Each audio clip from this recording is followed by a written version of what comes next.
It's a very difficult question to answer because in many ways the requirements of what we need to measure, at least in a regulatory and financial reporting perspective, in a sense are determined outside the organisation. They're not determined in the organisation, and they change. You know, definitions of capital change, requirements for leverage are new.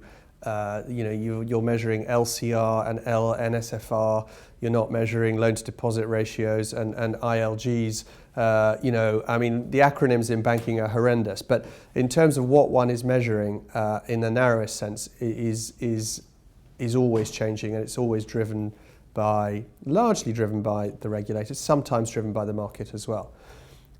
In terms of what's more interesting, in my view, is how the market looks at banks and how investors start to think about banks, and how investors, the kind of data that they're interested in better understanding how well or badly a bank is operating.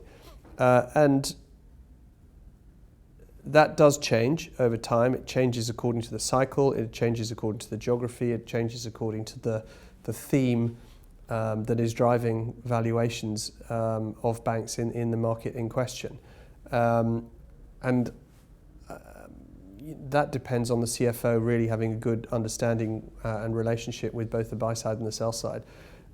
So today what we're talking about is trying to understand what TLAC and MREL means, trying to understand what that means in terms of future issuance strategy, trying to understand how we migrate issuance from our operating company up to our holding company, because that's the model that UK banks are required to adopt.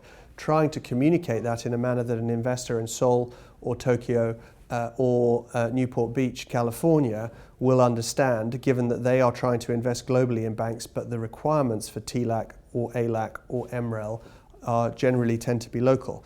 So what one measures and how one reports and how one extracts the data necessary to do that changes all the time.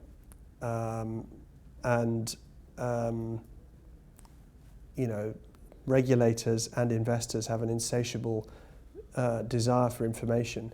I sometimes think that the best CFOs actually push back on the requirements for information and actually make sure that what they report is simple, is straightforward, is easy to understand, obviously is accurate, because otherwise you can get caught on this insatiable desire for more and more information in order to try and add value, whether as a regulator or as an investor, and sometimes you're not going to win that battle.